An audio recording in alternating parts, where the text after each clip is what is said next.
Hi, this is Honest Jardy, and today we're going to change an expansion tank for the indirect water heater. As you can hear, it's full of water, so it causes the relief valve to pop. Here's a tank that was changed recently. You can hear it doesn't get water till the top. There's a rubber bladder. Pressure in the system pushes on the rubber bladder so that you don't pop the relief valve. It takes up your expansion. And as you can hear, it has air in it. And I charged it so I know. But this guy, as you can hear, is dead. And you got to be careful taking these out because they're heavy. And what I'm going to do is take the Schrader valve out. And if there's any water inside, it'll come out, and then I'll drill a hole to drain it. I shut the main off, the water main, so we'll start there. And you want to drill a hole in the tank because these are it's 4.8 gallons in here, so that equals about 40 pounds. It's pretty heavy, and I've had them twice this size, taking them off, and I almost got killed, knocked off a ladder. So that's almost 9 gallons. So you do the math, it's approximately 8 pounds a gallon. So 8 times 9, 72 pounds up in 8 feet in the air. That's not fun. And you could get seriously killed. You could get seriously killed. Nothing might come out of here. Let me get a tool. Here, I gotta get a... It just takes the Schrader valve out of it. It's just like for a car. For filling the air in with a car. In a car also. They call it a Schrader valve. That's your class for today. That's a heap of learning I'm getting. Let me see. Hopefully I don't break it. Did I get it? Oh yeah, we got it.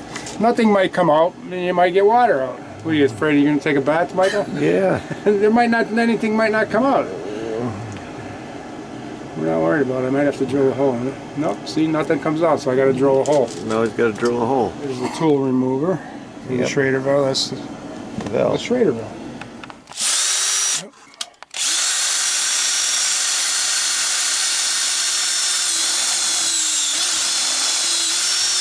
There it is. There's the water. Get all the weight out of the tank. Anyway, but hopefully this comes off fairly easy. Holy moly. This might be just a cutoff. So he's got to change it anyway. He's just going to cut it right off. Be done with it. Somebody's going to have to hold this tank. We're gonna replace all this anyway, so we'll cut this out of there. Okay. Beautiful. That's it. So all the water's out of it? Yep. Okay, good.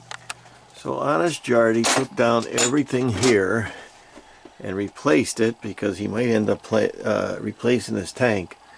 But this is where it's going to go, right in there, the expansion tank. And I put actual shutoffs where you could service the tank. You could shut the ball valves off and over here and service the tank without draining the whole system. Okay. Well, Honest Jardy put the tape on the wrong way. Yep. We're all human, so I'll admit that I even make mistakes. Not too often. He thought he was wrong, but he was mistaken.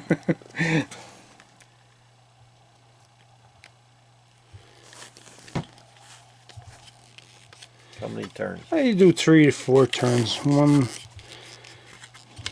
keep it tight. 2, 3, 4 turns. And push it in the threads with your finger. Push it in. Okay. And I like to tape them and dope them. Seems like they're easier to get off. And usually don't have any leaks. Never say never, but okay. Now we have a nice heavy duty setup for the expansion tank, because if they fill with water they're heavy, so I clamped it on both sides, and I used the brass T, and I used 3/4 to half reducing couplings on there, and it's good and solid and rigid. I could actually do chin-ups on that. So you're too heavy. You need to go on a diet. Well, everybody has an opinion. You gotta get a woman to help you spend your money if you're not. Well, I already had that happen to me, and it's not going to happen again. They're pretty good at helping you spend your money. But now I got all my toys, and I just hand tighten it. All you got to do is hand tighten it. You don't really have to put a wrench on it. This is the pipe dope I prefer to use, but don't get it on your clothes because it's there for life. Start turning all the water on. Turn this guy on. Turn this guy on. That's off. Let me open this, the feed valve here for the boiler. That's in the wrong spot down there. That's going to have to get changed. Okay, here we go. And now I could actually service the tank. I could shut these two and then shut the boiler feed off and we could service the tank.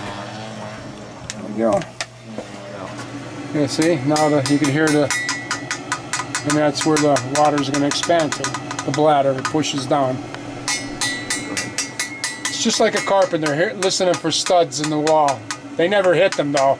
I have a cousin who does this all the time for me when he's putting baseboard, and sometimes the baseboard looks like cheesecake, Swiss cheese, and I yell at him all the time. Okay, wrote 65 PSI, and it's warranty. When's the warranty? It's 5 year. 5 year. Just put WAR. WAR. All right, in this particular system, the water pressure coming in the house is 65, 70 psi. So you have to charge the expansion tank to the incoming pressure. So what I did, they come pre-charged at 40 psi. So I took it home and I actually had a compressor here, but I did it at the house. I put 65 psi in there so it matches the incoming pressure of the system. Just like and there's a Schrader valve on the bottom. Let me take it off. So you're supposed to... just like a car. Just like a car tire, but you're supposed to do the pressure without any pressure on the system. So you can't do it, you can't check it or even do it when it's hooked up to your system unless you get all the water pressure out of it. So you got to remember, you can't check the pressure under pressure. You have to check it while it's zero pressure on the system. And this is Honest Jardy. Until next time, you won't find me in the yellow pages.